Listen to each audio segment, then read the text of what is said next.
Black and white தமிழர்களுக்கு அன்பான வணக்கங்கள். அரசியல் சூத்திரம் நிகழ்ச்சிக்கு உங்களை வரவேற்கிறேன். இது நம்முடைய சிறப்பு விருந்தினராக அரசியல் விமர்சகர் திரு பொங்கலூர் மணிகண்டன் இணைந்திருக்காங்க. சார் வணக்கம். வணக்கம் சார். சார், துக்ளக் ஆண்டு விழாவுல குருமூர்த்தி பேசியத கவனிச்சீங்களா? பார்த்தேன் சார். எடப்பாடி பழனிசாமி இன்னும் சொல்லப்போனா அதிமுக பாஜகவோடு கூட்டணி அமைத்தால்தான் 2026ல வெற்றி வாய்ப்பு.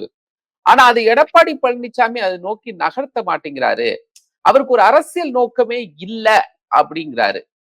ஒரு ஆண்டுக்கு ஒரு முறை ஒரு விழா நடத்திவிட்டு அந்த விழாவில பல கருத்துக்களை பேசிவிட்டு அதுதான் அவர் பார்க்கிற களம் என்று நினைத்துக் கொண்டு அவர் பேசுறார். களத்திலேயே போகாம வரக்கூடிய செய்தியின் அடிப்படையில ஒரு விழாவில் பேசி அதை ஊடகத்தில் விவாதமாக்கி ஒவ்வொரு நாளும் இதே தவறை ஐயா குருமூர்த்தி செஞ்சுட்டு வர்றது மிகப்பெரிய தவறு. ஏன்னா 53 ஆண்டுகள் ஆட்சி அதிமுக துவங்கி 50 ஆண்டு காலம் அந்த கட்சியில பொறுப்பெடுப்பவர் எடப்பாடி பழனிசாமி அவர்கள். அவர் களத்திலே ஒருவரையும் சந்திக்கிறாரு, பேசுறாரு, எந்த கூட்டணியோடு இணைய வேண்டும், எதோடு விலக வேண்டும் என்றெல்லாம் முழுமையான புரிதல் அவருக்கு தெரியுங்க. ஆனா திரு குருமூர்த்தி அவர்கள் மிகப்பெரிய தவறு செய்தார். ஏன்னா அவருக்கு ஒரு பிஜேபியோட இணையாமல் மறுத்தாங்க. நாம சொல்லியே கேட்கலையா அப்படிங்கிற அந்த வஞ்சகம் வச்சுட்டு அவர் எடப்பாடியார் மீது ஏதோ ஒரு சேற்றை வாங்கி வீசிட்டு வராருங்க. நீங்க கடந்த காலத்துல திரு ஓபிஎஸ் தூண்டி விட்டு தரிமு கடத்த வச்சாரு. அதுக்கு பிறகு பாத்தீங்கன்னா நீங்க சசிகலா அம்மையார என்ன ஜலமா சொன்னார். அந்த ஜலமா தான் பரவாயில்ல, அதை ஊரே பத்தி எறியும் போது பயன்படுத்தலாம்னு சொன்னார். அப்ப தினகரன் நினைச்சார். இப்படி ஒவ்வொருவராக அவர் செய்கிற முயற்சிகள் எல்லாம் அதிமுகவை பலகீனப்படுத்த முயற்சி தான். எடப்பாடி சொன்னா கேட்கலன்னு சொன்னா கேட்டது என்ன அதிமுக அணைஞ்சிருக்குங்க. அதிமுகவை பலவீனப்படுத்தணும் அப்படின்னு குருமூர்த்திக்கு என்ன தேவை இருக்கு? இந்த அரசியலுடைய ஒரு பத்திரிகையாளரா ஒரு கருத்தை வெளியிடுறாரு. இல்ல சார், அதாவது அவர் முழுக்க தெரியுங்க பிஜேபியுடைய நேரடி ஆதரவாளர், நல்லா தெரியும். இப்ப அவர் மற்ற இயக்கங்களை பொதுவா பேசுற மாதிரி காட்டிட்டாலும் அவர் மோடியினுடைய நெருக்கமான நண்பர் தான். இப்ப அவர் மோடி அமித்ஷா உள்ளிட்ட தேசிய தலைவரோடு வைத்திருக்கிற நெருக்கத்தின் அடிப்படையில தமிழ்நாட்டில் நான் சொன்னால் எடப்பாடி பழனிசாமி கேட்பார் என்கிற முறையில அவர் பேசியும் கூட, ஏன்னா அமித்ஷாவே சொல்லியும் கூட கடந்த காலத்தில் அந்த கூட்டணிக்கு உடன்படாதவர் எடப்பாடி பழனிசாமி அவர்கள்.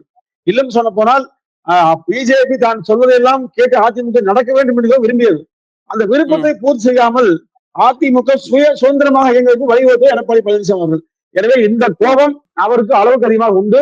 அதன் அடிப்படையில் சரி, அவருடைய கருத்து எல்லாம் அதிமுக பொருட்படுத்த தேவையே இல்லைங்க. பாஜக ஒரு இணைந்தேன்னா நிச்சயமா சொல்றேன், ஒரு 5% வாக்குகள் பாஜக வருங்க. ஆனா 15% வாக்குகள் பொதுவான வாக்குகள் வெளியே போகும். அதனால இதை சமன் செய்ய யாரால முடியாது. பாஜகவுக்கும் திராவிட இயக்கங்களுக்கும் நிச்சயமாக ஒத்தே போகக்கூடாது, போகாது. அந்த அடிப்படையில் பொறுப்பு அவசியமே இல்லைங்க. 15% வாக்குகள் பாஜக உள்ள வந்தா வெளியில போயிரும்னு அதிமுக நினைக்கிறா, இல்ல எடப்பாடி பழனிசாமி? இல்ல சார், அதிமுக நினைக்கிறது போது மோடி பல தலைவர்கள் பாஜகவோடு இணையணும் அப்படின்னு கருத்தோட இருக்கிறாங்களே. இல்ல சார், அந்த அரசியல் கணக்கே தவறுங்க. அதாவது ஒருவர் நம்மோடு சேருகிற போது அதுல பலம் இருக்குது, பலகீனம் இருக்குங்க. ரெண்டையும் பார்க்கணும். தமிழ்நாட்டிலே சில கட்சி உண்டு, கட்சியில பேர் சொல்லல, அந்த கட்சி ஒரு சமுதாயத்துக்கு வராது. இந்த கட்சி இந்த சமுதாயம் வெளியே போயிருங்க. அது மாதிரி குறிப்பிட்ட சதவீத வாக்குகளை பாஜகவோடு யார் இணைந்தாலும் இணைந்து கொண்டாலும் நிச்சயமாக அது பலவீனமாக தான் முடியுங்க. அது உண்மையில அதிமுக 2021 கூட்டணி சேராம இருந்தா இன்னும் பல தொகுதியில சிறுபான்மை மக்களும் பட்டியல் மக்களும் வாக்களித்து ஆட்சியை பிடிச்சிருப்பாங்க. அந்த தவறை அதிமுக செஞ்சது. ஏன்னா 21 ஆட்சி இழந்த போது இதே முன்னாள் அமைச்சர்கள் 7 பேர் தெளிவா பேசினாங்க. பாஜகவோடு சேர்ந்துதான் தோல்வி காரணம் சொன்னாங்க. இப்போ பாஜக குறிப்பிட்ட வாக்கு வாங்கி விட்ட காரணத்தினால நம்புறாங்க. மக்களவை தேர்தலில் ஒரு பெரிய தோல்விக்கு பிறகு அதே சில மூத்த அமைச்சர்கள்லாம் சந்தித்து இல்ல கூட்டணி இருந்திருந்தால் நம்ம இன்னும் வெற்றி பெற்று இருந்திருக்கலாம் அப்படின்னு சொல்லதையும் நம்ம தவிர்த்திட முடியாதுல்ல. இல்ல சார், இப்போ பாஜக அணியில் இருக்கிற கட்சிகள் எல்லாருமே அதிமுக பக்கம் இருந்தவங்க தான். அப்போ பாஜக பின்னால் அவர் சென்று விட்டு அதிமுக யாரும் வரல. இப்போ பாஜகவை அதிமுக இணைத்திருந்தால் எல்லாம் வந்திருப்பாங்க. அதிமுக ஒரு பலமான கட்சி, ஒத்துக்கிறீங்க? ஆமா சார். ஆனால் எடப்பாடி பழனிசாமிய ஒரு பலவீனமான தலைவர் அப்படின்னு ஒரு கட்டமைப்பு ஏன் உருவாக்குறாங்க? ஏன் அப்படி? அதாவது இல்ல வெளிப்படையா சொன்னாங்க, இதுவரைக்கும் தமிழ்நாட்டுல ஒரு சாதாரண ஒரு மனிதர், ஏதோ ஒரு பின்பலம் இல்லாத ஒரு மனிதர் இந்த அளவுக்கு வந்தது இல்லை. நீங்க எம்ஜிஆரோ கருணாநிதியோ அம்மாவோ மிகப்பெரிய திரைப்பட பின்னணியோடு வந்தாங்க. இப்போ இவரோட பின்னணியே வேறு. எடப்பாடியார் வந்து சாதாரணமா நினைச்சாங்க எல்லாருமே. இவரை வீழ்த்தியில ஒரு சொல்லி கேட்பாருன்னு நினைச்சாங்க, எல்லாம் நினைச்சாங்க. ஆனா ஆனால் இவர் அவர்களை விட வலிமையாக, முடிவெடுப்பது உறுதியாக, பிடிவாதம் பிடிப்பது உறுதியாக எல்லா வகையிலும் இருந்த காரணத்தினால எல்லோருக்கும் ஒரு வருத்தம் உண்டு. ஏன்னா இவர் அமர வைக்கிற போதே இவரெல்லாம் முதலமைச்சரான்னு சொல்லி கேள்வி பேச உண்மை. ஆனா தன்னை நிரூபிச்சார் அரசியல்ல. ஆளுநர் நிரூபிச்சார். இப்போ அதன் அதன் விளைவா பாத்தீங்கன்னா பல பேர் வந்து இந்த மாதிரி கோபத்துல அவர் குறித்து பேசுறாங்க. அதாவது சாதாரண மக்களுக்கு பிடிக்குதுங்க. குருமூர்த்தி மாதிரி ஆட்களுக்கு பிடிக்கிறது இல்ல. ஏன்னா அவங்க மேல்மட்ட தலைவர்கள் பிரதமரையே பார்த்து பேசுறோம். சாதாரண எடப்பாடியார் பழனிசாமி பேச மாதிரி கோபத்துல அவர் வந்து வீழ்த்துவதற்கான ஒரு ஏவுகணைய வார்த்தையில வடிவமைக்கிறாங்க. இல்ல பலமான தலைவர் அப்படின்னு சொன்னால் பலமான கூட்டணி தானே ஃபார்ம் ஆகும்ல.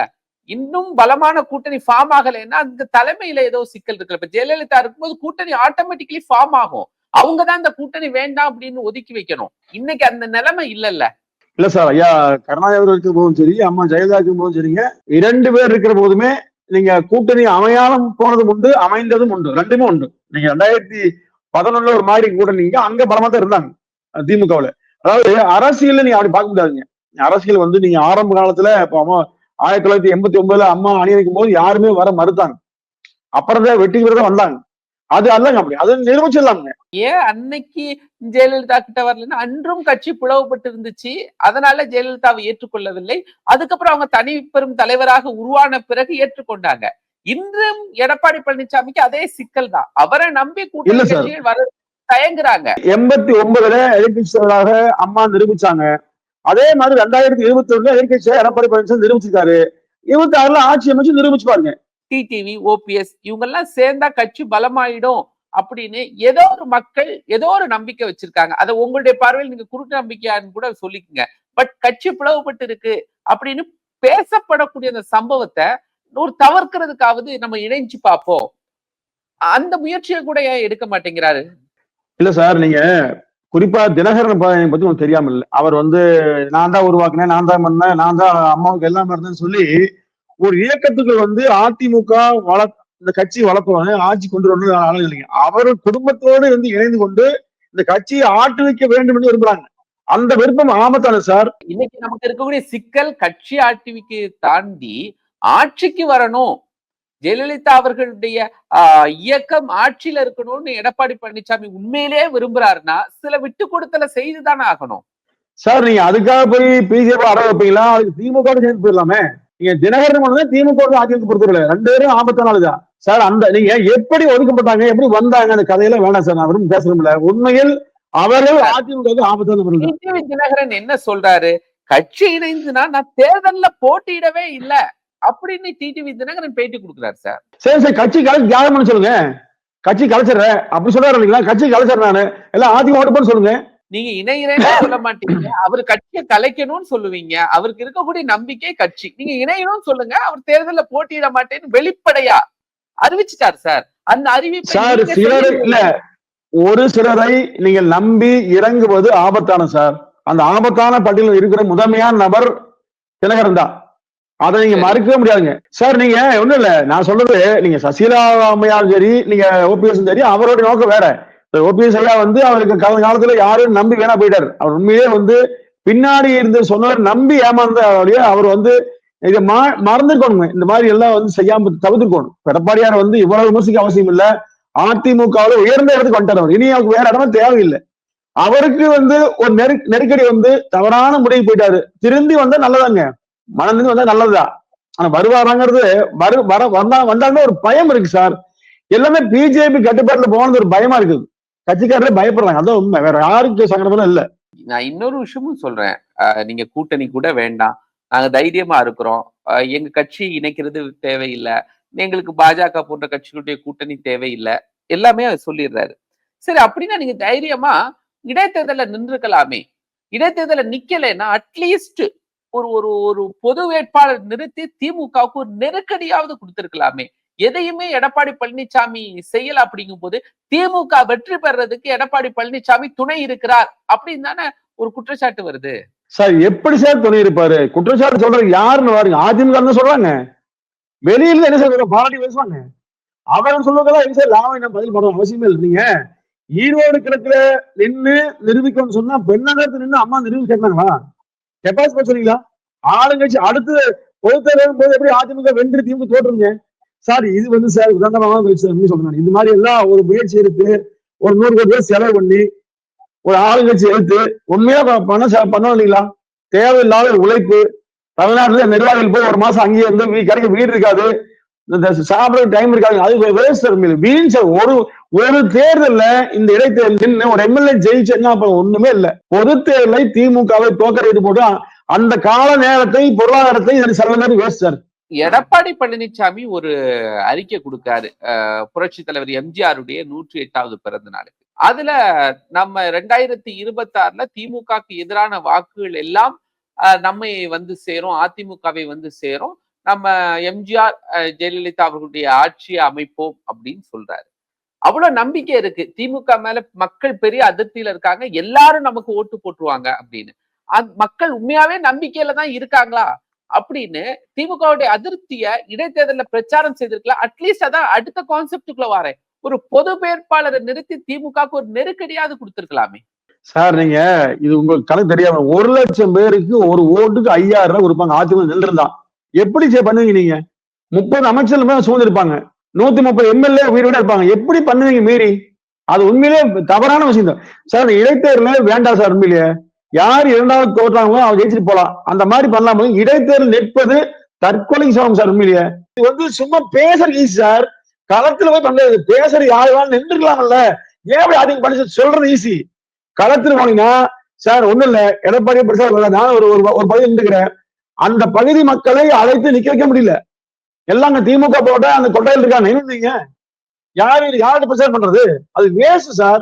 திமுக பக்கமா வச்சு மக்களே ஏழ்மையான மக்கள் அதிகமா இருக்காங்க, அவங்க பூரா போயிடுறாங்க சார். அது வேஸ்ட். உண்மையிலேயே அவர் மந்திரி முத்துசாமி இருக்காரு, இல்ல அவங்க அதிகார மையம் முழுசாமி இறங்குது. எப்படி செய்வீங்க மீறி?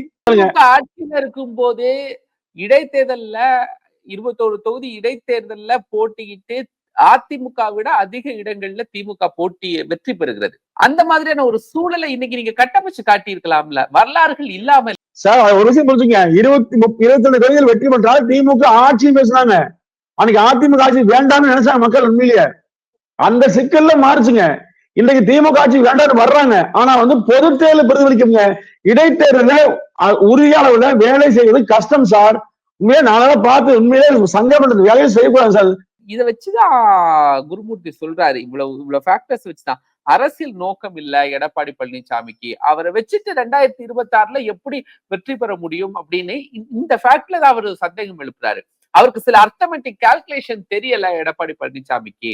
சின்ன சின்ன வாக்குகளோ, சின்ன சின்ன கட்சிகள் நம்மகிட்ட பிரிஞ்சு சென்றவங்கள்ட்ட கொஞ்சம் ஒரு 4% வாக்கு இருக்கு, இல்ல நீங்க 2% இருந்தா கூட அந்த வாக்குகளும் நம்ம வெற்றிக்கு முக்கியங்கிற கால்குலேஷன் எடப்பாடி பழனிசாமிக்கு தெரிய மாட்டேங்குது சார். அவர் ஒரு அரசியல் தரகருங்க. நான் சொல்லி தவறா நினைச்சுக்காதீங்க. அவர் சொல்றது எல்லாம் கேட்டு பேசுனீங்கன்னா நம்ம தான் ஆபத்து மாட்டிக்கணும். ஏன் துருமதி ஒரு ஆளை போடுறதுங்க?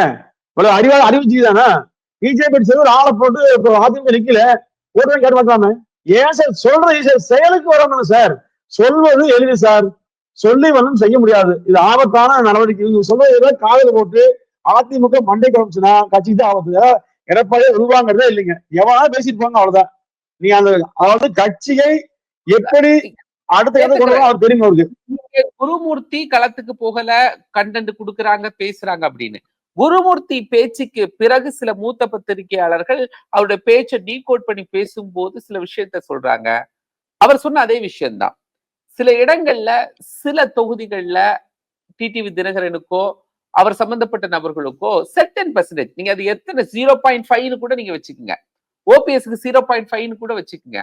பட் இதெல்லாம் நம்ம கன்சால்டேட் பண்ணா நம்ம வெற்றி பெறதுக்கான ஒரு வாய்ப்பு இருக்கு. வெற்றி அப்படிங்கறத நம்ம மைண்ட்ல பிக்ஸ் பண்ணிட்டா இதெல்லாம் நமக்கு தேவையில்லை.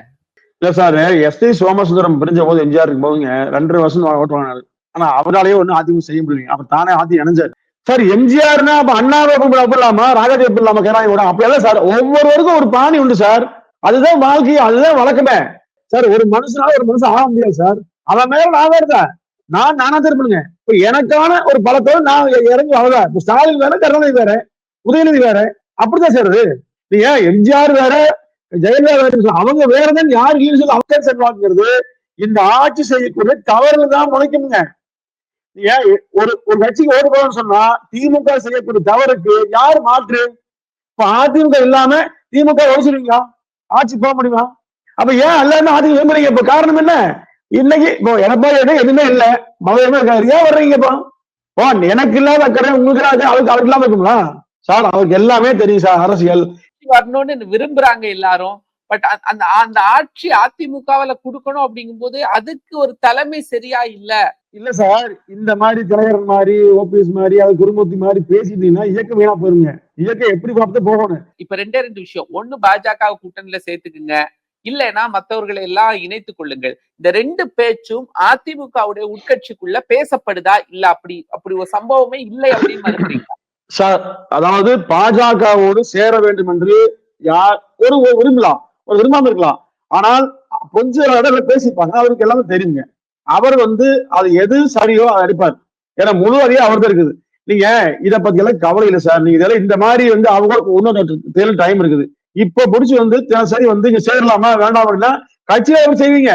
கட்சி கட்சி பணியை சிறவா கொண்டு போய் திமுக அரசுக்கு நெருக்கடி கொடுத்து அடுத்த கட்டத்துக்கு போகாம இதை பேசிட்டு இருந்தீங்கன்னா கட்சி வேணா போகும் சார். இப்போ பிஜேபி கட்சி வளர்க்கணும் அவசியம் இல்ல. அதிமுக தயவுல கூட்டு சேர்ந்தா எம்பி எம்எல்ஏ ஐடியா பண்றாங்க. அதிமுக அவர்களுடைய இயக்கம் அல்ல. ஒவ்வொரு தொகுதியிலும் செல்வாக்கு கட்சி அதிமுக. அவர்களுக்கு கொஞ்சம் பேர் சண்டை போகுது, ஆட்சி பிடிச்சிருவாங்க, அவ்வளவுதான். அப்ப இந்த இயக்கத்துக்கு போய் இவரை சேர்த்துலையா அவர் சேர்த்து சொல்றதே தவறு சார். இந்த இடத்துக்கு அதிமுக போகாது, உறுதியே போகாது. பிஜேபியோட அணிய கூட்டணி இல்ல சார், கன்ஃபார்மா இல்ல. Thank you Manikandan sir. Thank you sir.